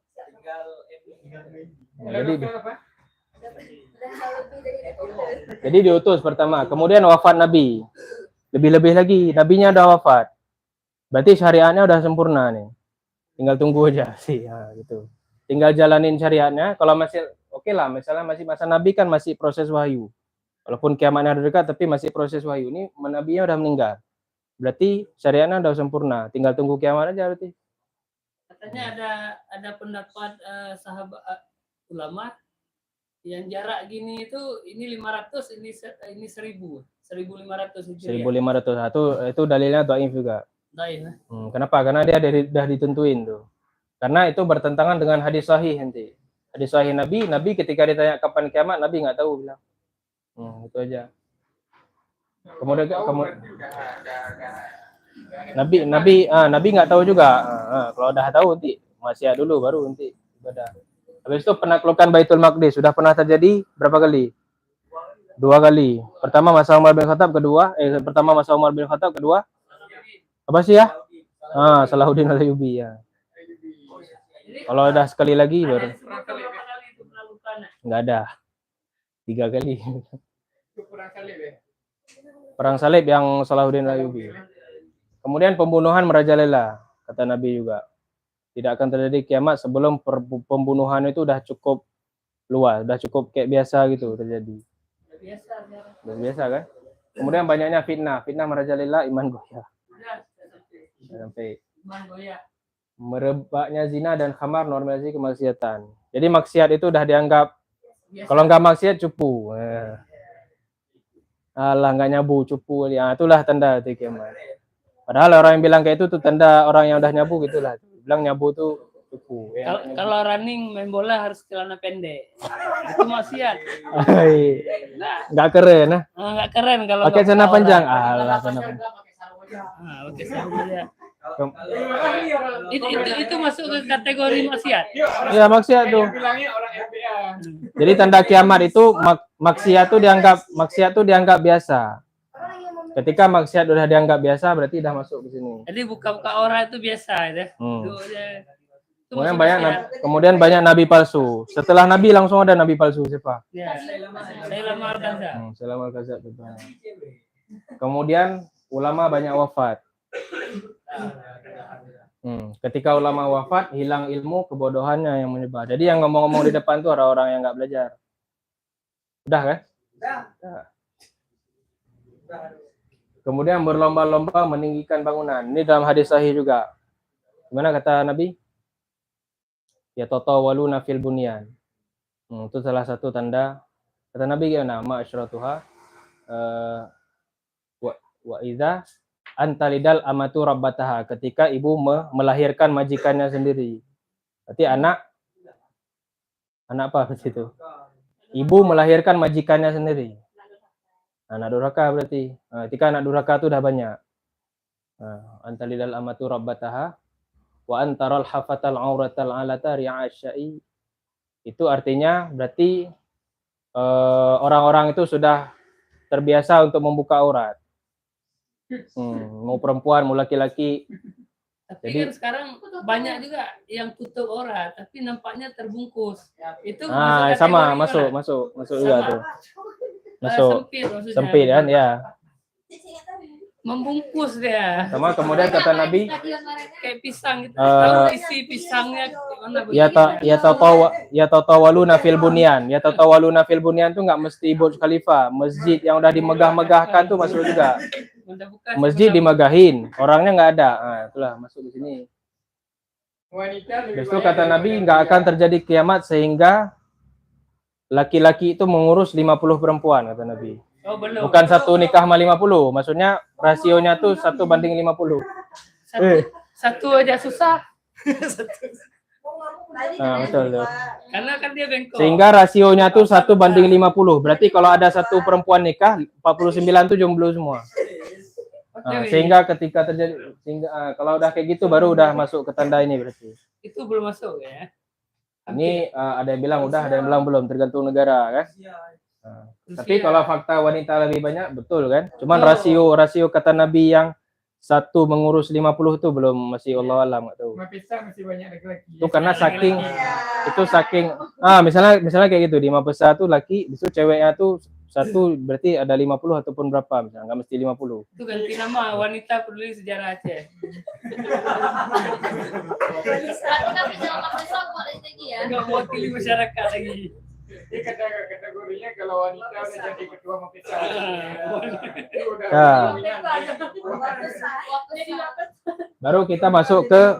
Baru masuk kita ke tanda besar. Kalau tanda besar nih hari H udah dekat kali. Pertama ini berurutan ya, ini sampai sini. Dajjal dulu ya. Pertama Dajjal dulu, turun Dajjal. Gimana kata Nabi?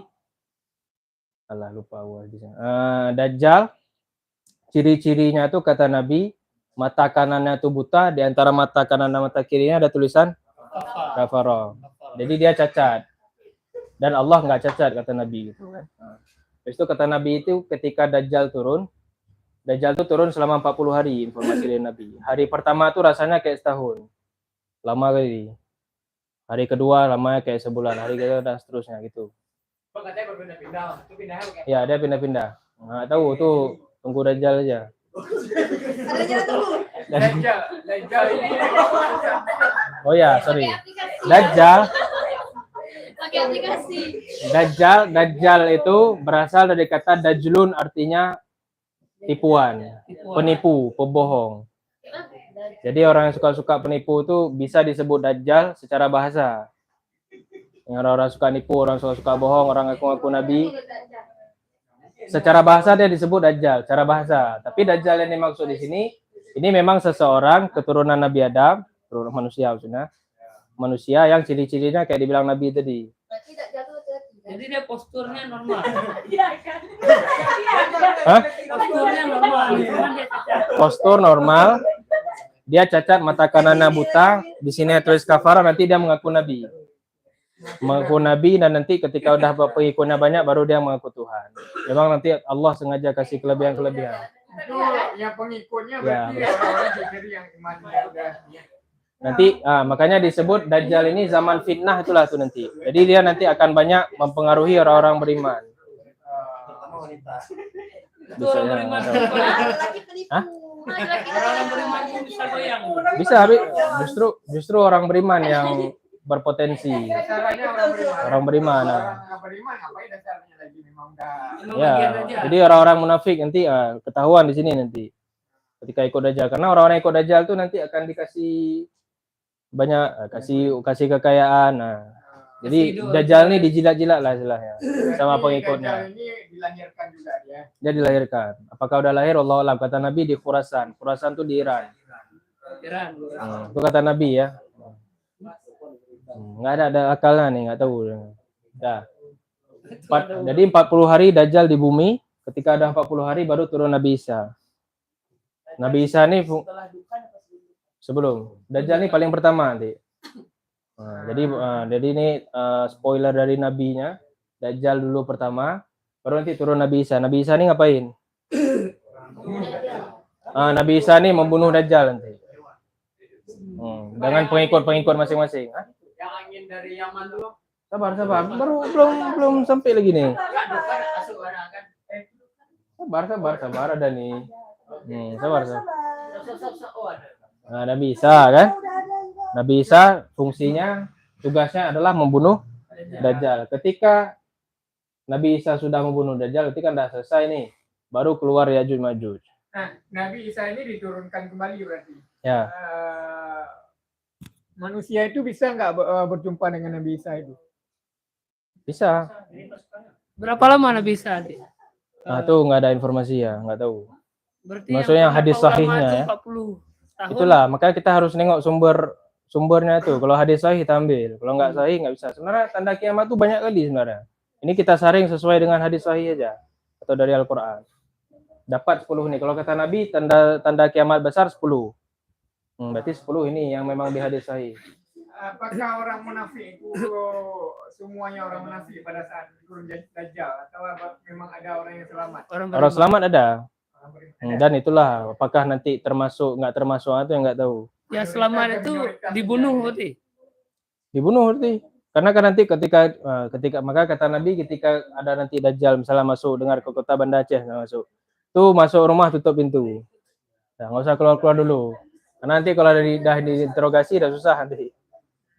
Diuji kan. Ya, dia manipulasi, dia itulah penyebar fitnah. Itulah maksud penyebar fitnah. Bukan kita digeruduk dengan pengikutnya, kan? Nah, itu nggak tahu tuh mana ada jalan. Itu nggak tahu. Ini aku banyak nggak tahunya nih ya. Saya pikir Perintahnya suruh masuk rumah. dia nggak tahu. Pokoknya dia siapapun yang ada nanti diajak untuk ikut dia. Belum masuk. Belum. Boleh, coba. Al-Mahdi itu ikhtilaf, jadi nggak kita masukin ke sini. Al-Mahdi itu justru sebelum Dajjal. Imam Mahdi. Ada yang bilang Al-Mahdi itu nanti bersama Nabi Isa perangnya. Tapi itulah dalil turunnya Al-Mahdi itu takutnya terpengaruh dengan Syiah itu karena itu Imam Syiah. Nah, jadi kita nggak kita masukin. Jadi Nabi Isa nih yang ada di hadis sahih ya. Habis itu baru Ya'juj dan Ma'juj. Apa Ya'juj dan Ma'juj nih? Bukan hewan. Ya'juj Ma'juj ini nama kaum. Di dalam Al-Qur'an disebutkan dalam surah Al-Kahfi. wa yas'alunaka 'an Dzulqarnain inna Ya'juj wa Ma'juj mufsiduna fil ard. Jadi Ya'juj Ma'juj ini dua kaum, kata Nabi ciri-cirinya tuh mata sipit, muka petak, dan dia tuh ramai kali. Ramai kali. Jadi di masa Dzulqarnain kata Allah kata Nabi di masa Dzulqarnain itu, jadi Ya'juj Ma'juj ini pertama muncul di masa Dzulqarnain. Jadi mereka itu di penjara tuh nggak tahu di mana. Penjaranya tuh selalu dikorek-korek sama Ya'juj Ma'juj ini, nggak bisa-bisa. Korek-korek gunung kan. Dikorek-korek gunung. Nah, gunung apa? Allah alam nggak tahu. Pokoknya di penjara sama Dzulqarnain sampai sekarang nggak bisa keluar-keluar. Ketika memang nanti udah mau kiamat baru nanti Allah izinkan untuk keluar. Ya'juj itu nggak mati-mati. Nggak mati-mati dan tapi dia manusia. Bisa jadi dia beranak pinak. Nah, Dia keturunannya. jalan apa? Nggak ada. Pokoknya ciri-ciri Ya'juj Ma'juj ini kemanapun. Jadi Ya'juj Ma'juj ini ciri-cirinya kemanapun dia pergi semuanya rusak. Jadi Ya'juj Ma'juj ini kaum perusak. Misalnya dia lewat gunung, gunungnya rusak. Hutannya rusak. Jadi ini disebut dengan kaum perusak. Apapun yang lewat mereka rusak. Mufsiduna fil ard. Mereka tuh perusak di bumi Allah. Jadi apapun yang mereka lewat itu pasti rusak. Dan kaumnya tuh dan orangnya tuh ramai kali. Kalau misalkan kayak di Lampisan tuh gunung itu kategorinya enggak? Itu beko. Itu mungkin sifat Ya'juj Ma'juj. Makanya kalau yang perusak-perusak alam ekosistem tuh bisa jadi dia mewarisi sifat Ya'juj Ma'juj. Jadi Berarti waktu dikurung itu dia dalam jumlah besar, Bang. besar kali ya. Di mana Allah alam nggak tahu. Di mana entah keluarnya di sini atau di mana. Pokoknya dia pernah di penjara. Mereka selalu berusaha untuk keluar, selalu berusaha. Pokoknya pengen keluar. Jadi ceritanya tuh Allah langsung tutup lagi. Karena mereka jangan sampai keluar. Kalau keluar dah pasti merusak kali memang. Berarti setelah turun Isa keluar Ya'juj Ma'juj itu posisinya Nabi Isa udah wafat. Udah habis tugas. Masa jaya Islam.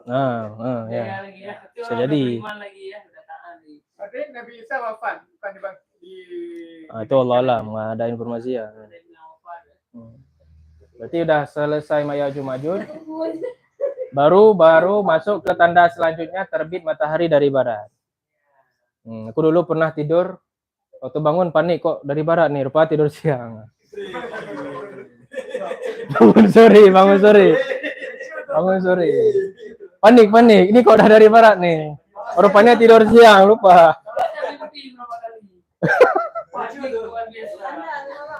Karena kenapa panik? Karena kalau udah terbit matahari dari barat, pintu tobat ditutup. Gitu. Kalau udah nanti terbit matahari tiba-tiba dari barat, pintu tobat ditutup. tapi semua itu kan berurutan. Ya ini berurutan nih.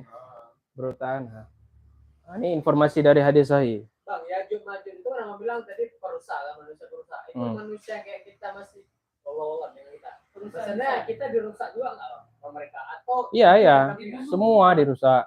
Apapun yang mereka lewati pasti dirusak. Kalau dulu kan konteksnya gunung, hutan gitu-gitu kan. Sekarang ya udah apa-apa yang ada nih terus. Dan mereka jumlahnya tuh banyak kali. Kan pakai ini kuasa ngurus misalnya. Pokoknya mereka nafsunya tuh untuk merusak. Jadi kalau manusia yang merusak lagi mana? Nah, berarti dia mewarisi sifat. Itu kata Allah gitu juga. Kalau kata Allah manusia itu ada sifat berusak juga. Gimana dalam Al-Qur'an? Zaharal fasadu fil barri wal bahri bima kasabat aydin nas. Rusaknya ekosistem laut dan darat itu karena sebab tangan-tangannya manusia. Ini katanya untuk kemakmuran ini. Kencing. Ketika pintu taubat udah ditutup, informasinya lagi muncul dabbah. Apa tuh dabbah?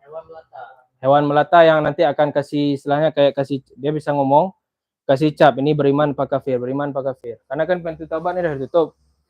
Dia nanti kalau masih hidup waktu dabbah nih, kalau orangnya masih hidup, ketika dabbah nih keluar, dia nanti akan kasih cap nih, ini beriman, ini kafir, beriman, kafir. Setelah itu sia-sia kita ibadah. Ya, ini udah ditutup nih. Dalam hadisnya. Walaupun buat dosa nggak dicatat lagi. Enggak. Udah ditutup, pintu taubatnya udah ditutup. Tapi kan kan untuk membuat dosa nggak ada teringat lagi gitu kan. Udah panik. Udah panik, udah lihat matahari. Orang lain ada lagi gua. Mana Ya. teringat lagi dugem. Ya, kan? Nah itu kan untuk umat Nabi Muhammad kan, Ya. yang Islam lah kira bilang. Kalau orang-orang ini, orang kafir itu bagaimana dong pada saat Udah jelas tuh. ya pada saat turun Nabi Isa ataupun maju ataupun matahari dari barat itu bagaimana ini apa namanya? Gimana posisi mereka? Kepanikannya mereka apakah ada ataupun gimana? Pada saat ini. Gimana aku jawab ya? Aku bingung nggak? Ini kan Betul, kepanikan betul, kan? dibicarakan untuk umat Islam kan. Iya, enggak, bukan umat Islam, semua. Semua. Makanya sebenarnya di tengah tanda-tanda nih iman kita diuji juga. Paling diuji itu di sini sebenarnya. Dari awal udah. Apakah kafir itu masuk pengikut Dajjalnya atau gimana? Ya, kafir itu pengikut Dajjal, Di. Yang kafir udah pasti ikut Dajjal. Dia percaya yang rasional aja, yang dia Nah, lihat. iyalah apa yang depan mata tuh. Yang Ya. depan mata. Dabah, beta melata, habis itu kabut, dukhan. Ada yang bilang keluarnya di beberapa belahan gitu. Nanti dukhan ini yang membuat orang kafir itu tersiksa. Orang muslim ada yang bilang di sini batas orang muslim mati itu, dan ada yang bilang di sini karena dukhannya meninggal, ada yang bilang pilek-pilek. Karena dukhan ini. Juga kabut. Wah, ada kabut ya. Kabut di banyak titik. Kabut. Habis itu udah muncul 3 gerhana. Di barat ada, di timur ada, di Jazirah Arab ada, di tengah-tengah. Itu mataharinya satu maksudnya. 3 gerhana. Oh, enggak. Dalam 3 hari sekaligus ataupun berdekatan. Pokoknya terjadinya satu di barat, satu di timur, satu di Jazirah Arab di tengah. Habis itu api dari Yaman, api ini katanya yang mengumpulkan orang-orang nanti. Kan orang udah panik semua nih.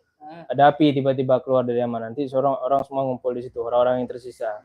Makanya ada minyak di sana. Harusnya apinya. Sebab api karena ada minyak tanah. Itu menghidupkan apinya kan Kemudian yang terakhir bukan hilang Ka'bah, Al-Quran juga hilang nanti, semua diangkat. Ini masih diragukan nih, setelah hilang Ka'bah. Baru teng hari H.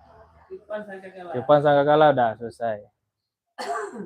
Habis ditiup sangkakala, kiamat, baru kita masuk ke kehidupan setelah kematian.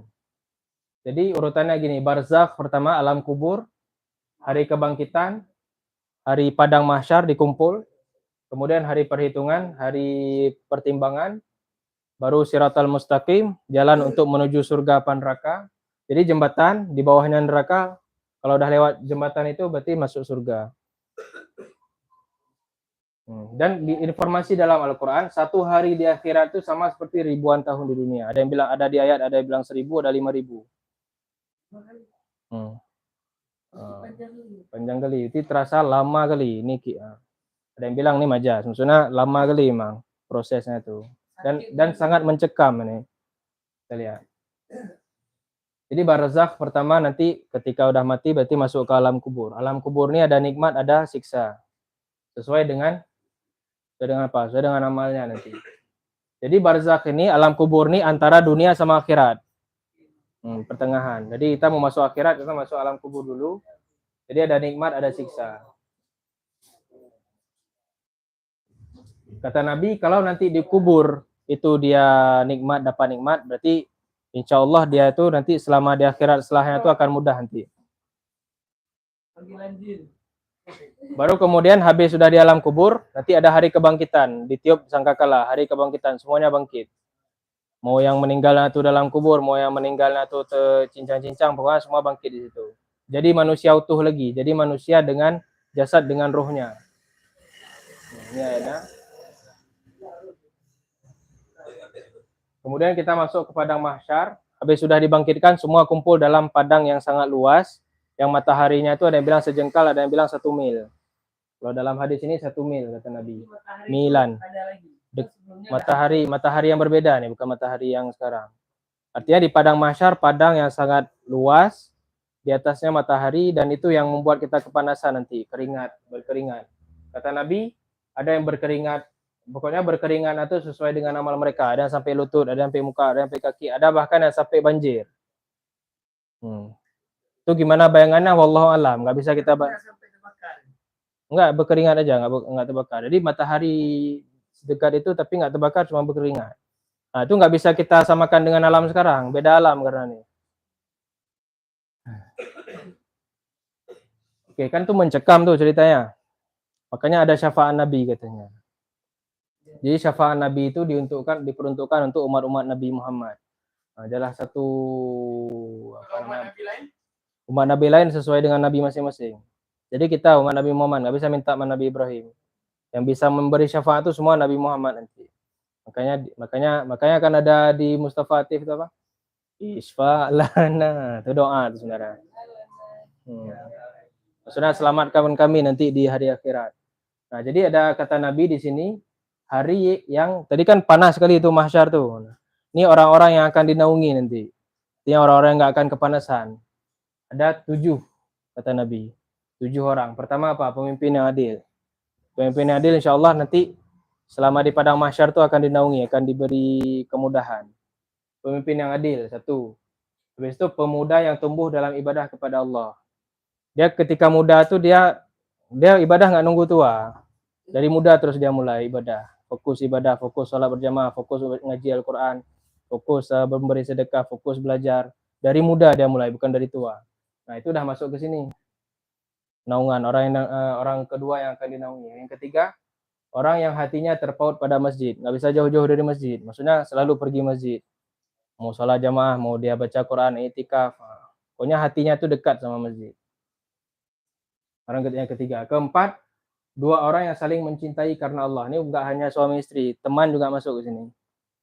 Gimana maksudnya? Berkumpul? Bukan mencintai itu.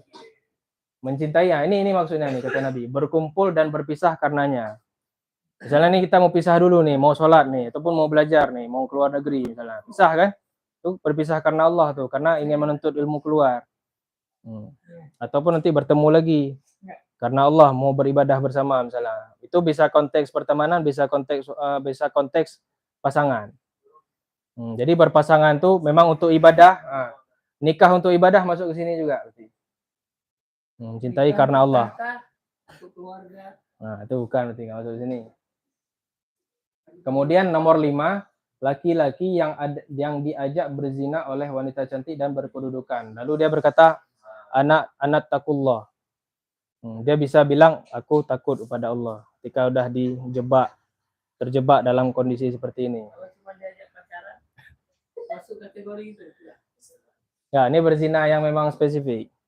Karena berzina nih kondisinya ada perempuan dalam bentuk perbuatan, udah spesifik, udah terjebak nih. Karena nih kalau misalnya lanjut, udah besar kali kesempatannya, tapi dia berani bilang kayak gini. Takut sama Allah, Allah selalu lihat dia. Berat nggak untuk laki-laki ini? Berat, bilang berat. Astaga.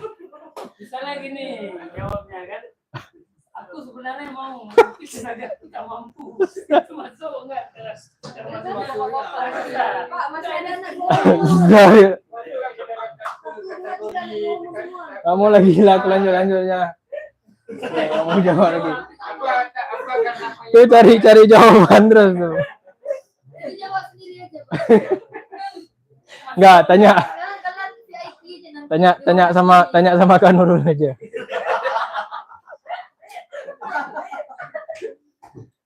Kemudian orang yang bersedekah secara sembunyi sehingga tangan kirinya tuh enggak tahu, ini bukan hakikat ya. Bukan maksudnya gini. Nih jangankan orang lain, tangan kiri aja enggak tahu.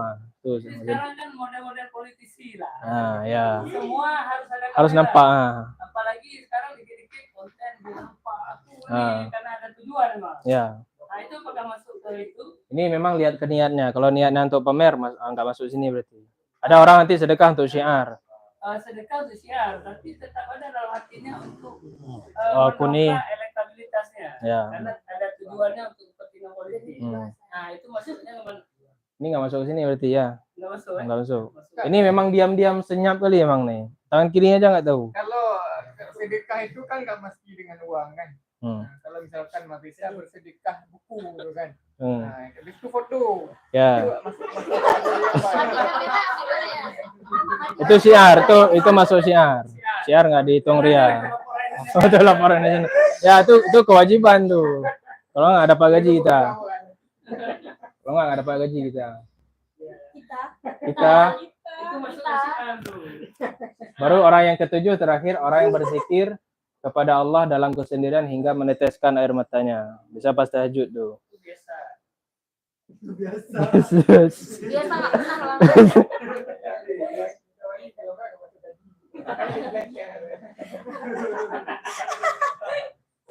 Oke, kemudian hisab dan mizan. Hisab artinya hari perhitungan, mizan timbangan. Ini disamain aja. Gimana ada kata Allah dalam surah Al-Qari'ah? Qari'ah mal Qari'ah, ma adraka mal Qari'ah, yauma yaqumun nasu kal farashil mabthus wa takunul jibalu kal 'ainil manfush.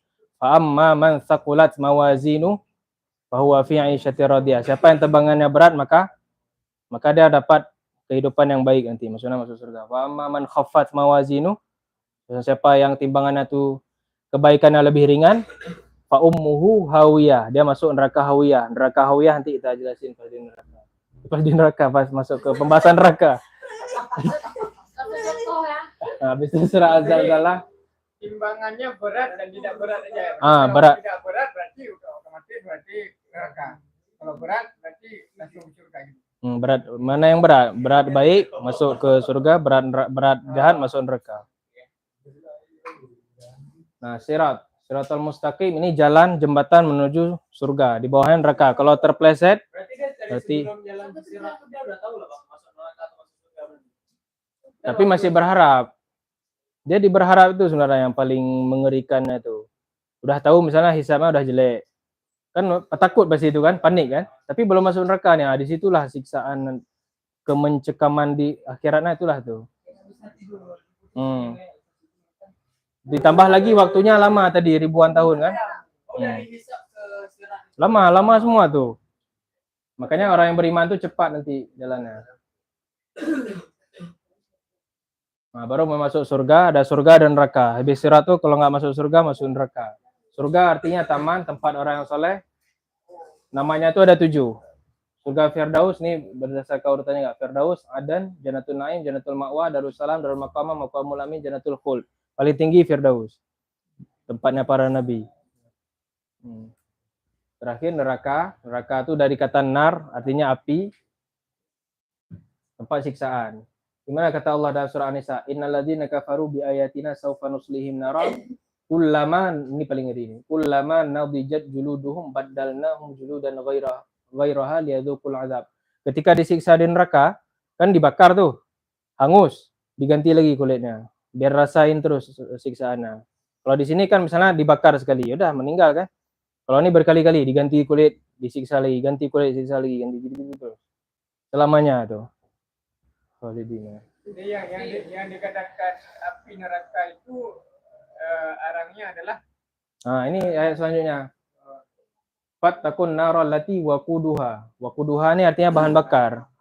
Bahan bakarnya tuh manusia dan batu. Saking bahan bakar. Panas sekali.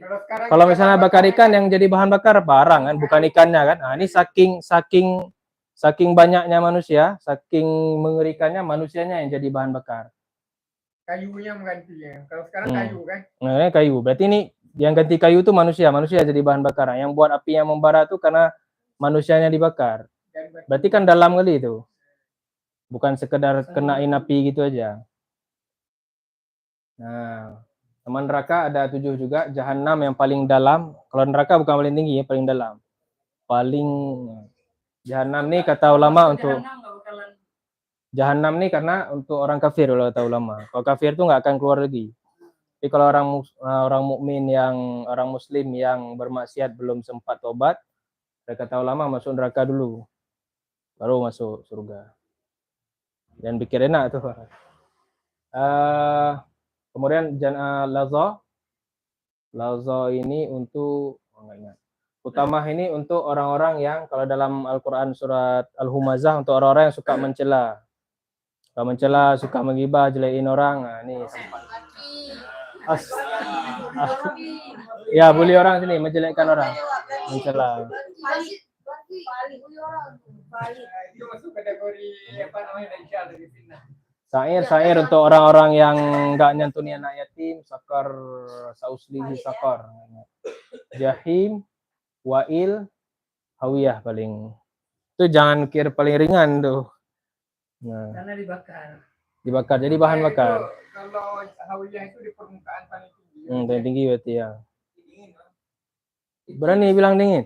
Disediakan bagi orang kafir munafik. Kalau kategori munafik itu Sana juga jahanam. rinciannya seperti apa ya, gambaran dia memang munafik yang masuk neraka. Munafik yang kata Nabi 3 itu ayatul munafiqi salasa. Ketika dia berbicara dia berdusta, ketika dia menjanji dia mengingkari, ketika dipercaya dia berkhianat. Pengkhianat, pendusta, ya walaupun dia taat, pengkhianat, pendusta, pengingkar janji. Kalau misalkan orang Islam, Biasa es krim. misalkan orang Nanti Muslim, dibakar dulu deh, walaupun dia pernah ibadah enggak ini. Kalau Ahlus Sunnah gitu. Kalau Mu'tazilah manzilah baina manzilatain. Biasa es krim. Kalau Mu'tazilah nggak ada ampunan. Kalau Mu'tazilah udah enggak masuk surga, enggak masuk neraka. Oh, di tengah-tengah ada. Tengah-tengah manzilah baina manzilatain, itulah tuh namanya manzilah. Jadi kalau kata Mu'tazilah ada satu tempat lagi, itulah tempat orang yang bermaksiat enggak sempat tobat. Tidak habis. Kalau yang pelaku dosa besar yang tidak mendapat ampunan itu dia kekal. Yang apa? Orang beriman. Pelaku dosa besar yang tidak mendapat ampunan. Itu dia Oh, dosa besar. masuk dalam kategori orang beriman enggak? Tapi buat dosa besar atau gimana? Ini tetap masuk beriman. Dosa besar, misalnya zina, nggak dapat ampunan, misalnya syirik. Tapi maksudnya ini enggak ini sama orang biasa urusan nanti. Dia meninggal tapi belum sempat minta maaf, belum sempat bayar utang, itulah. Di sini masuk kategori. Dibakar dulu. Masuk korupsi, zina, mabuk situ. jadi Ya. kalau Pembunuhan ya. Pembunuhan, itu dosa besar semua tuh. kalau kategori pemimpin itu berarti semua durhaka semua. Makanya nggak enak kalau dapat amanah, itulah tuh susahnya. Kalau jadi pemimpin, Itu nanti urusannya di sini. apa nanti Hisabnya tuh lama kali hisabnya. gua bisa Jadi pemimpin-pemimpin tuh di sini nanti di sidangnya, nanti di hisab itu. Semua ditanya situ.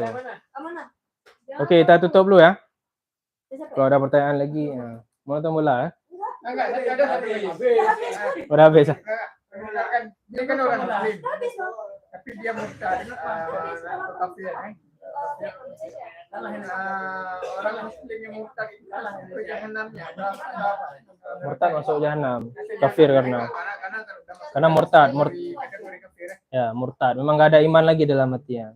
langsung ke jahanam ya. Ya, berarti auto. udah kafir berarti ya. Udah kafir itu hitungannya. Berarti memang jahanam itu menurut beberapa ulama memang tempat Itu orang kafir yang memang nggak akan keluar lagi. Oke ya, kalau ada pertanyaan lagi nanti boleh tanya di luar. Subhanakallahumma bihamdika asyhadu an la ilaha illa anta astaghfiruka wa atubu ilaik. Wassalamualaikum warahmatullahi wabarakatuh. Insyaallah kita lanjut ke pertemuan terakhir malam Jumat. masih ada pertemuan terakhir. Malam Jumat. Ya. Sayang orang. Oh ya katanya udah malam lain. Apa malam minggu? Hah?